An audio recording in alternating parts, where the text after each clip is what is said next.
In enterprise IT, a standard move is to buy a massive storage area network, or SAN, and put it on a 5-year lease. When that hardware first arrives on the data center floor, the raw capacity feels practically limitless. But 2 or 3 years into that life cycle, applications start dragging. The network crashes. Storage administrators are left wondering how a system with so much available room simply stopped working. To understand why, we have to look at the architecture. Physical servers have strict physical boundaries. Modern virtual machines operate differently. A single host can spin up dozens of virtual instances, scaling and moving them across the network in seconds. When you detach software from physical constraints, you create a highly volatile environment.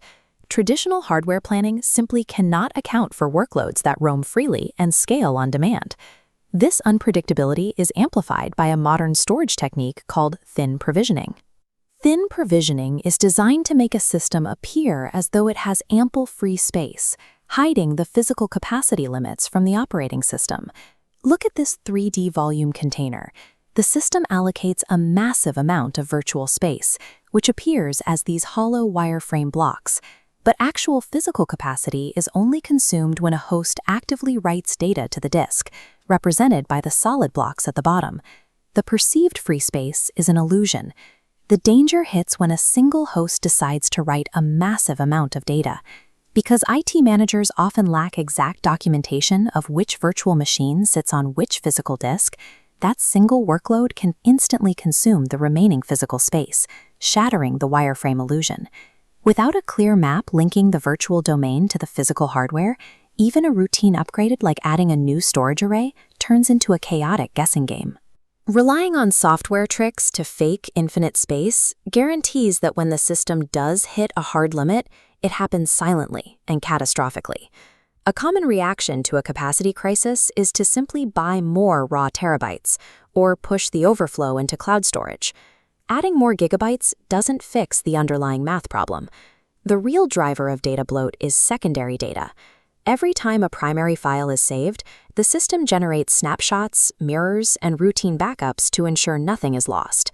This industry report shows how fast that scales. Secondary data copies can multiply a network's primary storage footprint by 15 to 1. This creates a brutal catch-22. These copies are required for disaster recovery, but every safety copy made works against your capacity optimization. Storage exhaustion is driven by these unseen, redundant copies, rather than the original files themselves, and space is only half the equation. A modern data center crash rarely happens because a drive runs out of gigabytes. It happens because the system runs out of traffic bandwidth and speed. Performance is measured in 2 distinct ways. First is latency, the time it takes storage to respond to a request, which needs to stay under 5 to 10 milliseconds. The second is IOPS, or input-output operations per second. This is the sheer volume of read and write requests. If a single virtual machine lacks physical memory, it forces a swap, routing processes directly to the physical disk. This triggers a massive spike in IOPS. That single noisy neighbor totally chokes the shared storage controller, locking out every other virtual machine. The hosts start firing off SCSI reservation requests, commands meant to briefly lock a storage location to prevent data corruption. With the controller overloaded, those requests back up, eventually causing widespread I/O failures across the cluster. Without a mapped storage plan, a minor memory error in one isolated virtual machine will cascade, starving the storage controller and bringing an entire shared data center to a halt.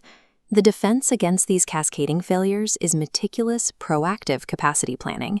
It acts as the central nervous system of a data center, tracking exactly where and how resources are used. That starts with profiling. You cannot treat every virtual machine as an equal drain. You have to categorize them based on their specific workloads. This radar chart compares the extreme differences in those profiles.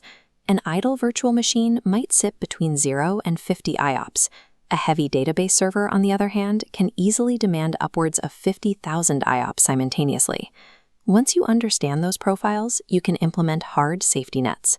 Administrators configure strict 80% capacity and bandwidth thresholds, triggering automated alerts months before the hardware limits are actually threatened.